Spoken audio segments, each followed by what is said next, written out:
Assalamualaikum warahmatullahi wabarakatuh. Salam sejahtera bagi kita semua. Sebelumnya perkenalkan, nama saya Eka Randarudia. Saya di sini sebagai mahasiswa dari Stikom Prosia, yang dimana dalam video kali ini saya ingin membahas mengenai tugas kuliah Public Opinions and Internationalist Government, yang dimana kemarin kita mendapatkan tugas untuk membahas sebuah program yang digagas oleh pemerintah, yaitu Bapak Presiden Republik Indonesia, tentang makan sehat gratis. Nah, yang pertama kita akan bahas mengenai latar belakang. Latar belakang di sini, kenapa pemerintah Republik Indonesia mengadakan atau menggagas sebuah program makan siang gratis atau makan gizi gratis, yang dimana ternyata dalam data Badan Pusat Statistik dan World Bank menunjukkan bahwa prevalensi stunting di Indonesia ini mencapai 24,4%, dan ini menunjukkan bahwa dengan angka tersebut Indonesia menjadi negara dengan angka stunting tertinggi di dunia. Adapun dengan tujuan program dari makan siang gratis ini adalah untuk memberikan kebutuhan gizi secara gratis kepada anak-anak dan juga kelompok rentan, yang dimana diantaranya ada ibu hamil dan juga menyusui. Nah, dari hasil survei yang telah kita lakukan kepada beberapa responden, dan ini menjadi opini masyarakat, bahwa dapat disimpulkan mayoritas masyarakat di Indonesia ini mendukung dengan program makan bergizi gratis atau makan siang gratis ini, dengan harapan besar bahwa program ini dapat membantu meningkatkan gizi anak-anak dan menurunkan angka stunting di Indonesia. Meskipun dengan responden di sini angka 62,24% menilai bahwa program ini sudah baik, tetapi juga banyak kritik yang terutama mengenai ketepatan penerima manfaat dari program ini, yang mana mungkin secara realitanya bahwa banyak masyarakat di daerah, atau mungkin hanya harusnya secara realita bahwa ini tuh seperti masyarakat di daerah atau terpencil yang membutuhkan banget dengan manfaat program ini, malah mereka yang belum menerima manfaat tersebut gitu.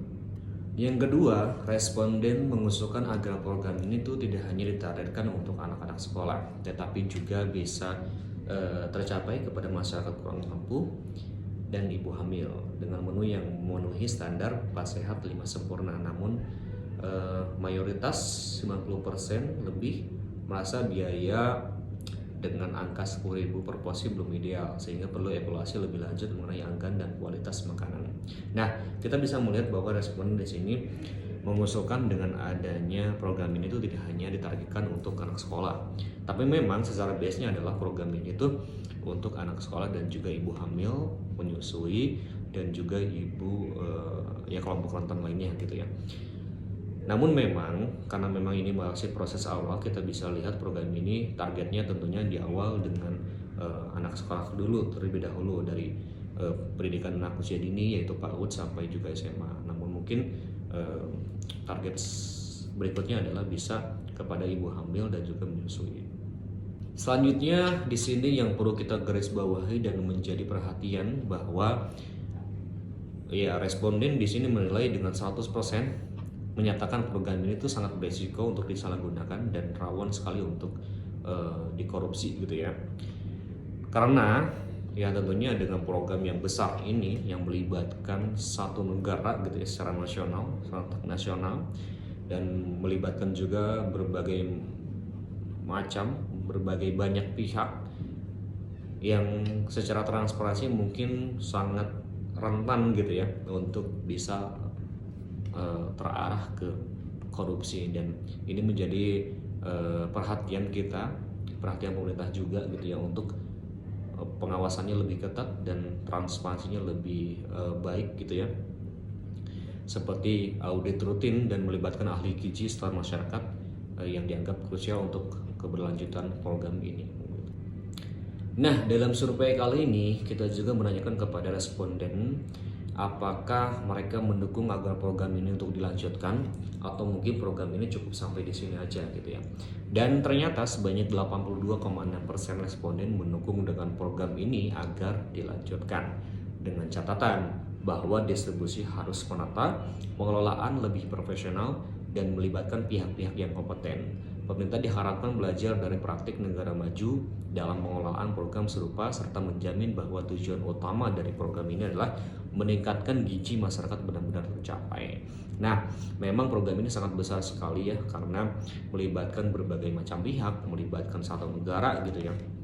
Dan tentunya harapan masyarakat adalah bisa terimplementasi dengan baik. Nah, itu tadi hasil survei yang telah kita lakukan kepada berbagai responden, dan kita dapat menyimpulkan bahwa di sini yang pertama tadi masyarakat mendukung dengan program makan gratis ini. Namun ada beberapa kritik mengenai ketepatan penerima manfaat, yang mungkin di mana yang menjadi prioritas yang harus menerima manfaat ini malah yang menjadi prioritas itu yang belum menerima manfaatnya gitu ya. Yang kedua, mengusulkan bahwa program ini tuh tidak hanya dilakukan untuk anak-anak sekolah saja gitu, yang tadi itu dari PAUD sampai SMA, tapi juga bisa diluaskan kepada masyarakat yang kurang mampu, masyarakat yang memang membutuhkan banget gitu ya, dan seperti ibu hamil dan juga menyusui. Selanjutnya adalah yang perlu kita garis bawahi, yaitu mengenai rawan untuk dikorupsi, dan itu menjadi pengawasan kita bersama bahwa mudah-mudahan gitu ya, dengan adanya program ini tidak menjadi berisiko untuk disalahgunakan dan tidak menjadi program yang dekat sekali untuk ke arah korupsi gitu ya. Dan yang keempat tadi, 82,6% responden mendukung dengan program ini untuk dilanjutkan. Nah, untuk itu ini adalah hasil survei atau kesimpulan yang telah kita lakukan gitu ya kepada masyarakat, dan mudah-mudahan bisa menjadi satu insight baru untuk kita, dan kita bisa melihat bahwa program ini tuh terimplementasi dengan baik dan tertuju dengan baik dengan tujuan tadi gitu ya. Pertama, tujuan utama adalah untuk meningkatkan gizi kepada masyarakat dan juga anak-anak, dan yang kedua adalah untuk menurunkan angka stunting di Indonesia. Oke, itu dari saya hasil dari survei yang telah kita lakukan. Untuk itu saya atas nama Eka Nanudia saya ucapkan terima kasih. Wassalamualaikum warahmatullahi wabarakatuh.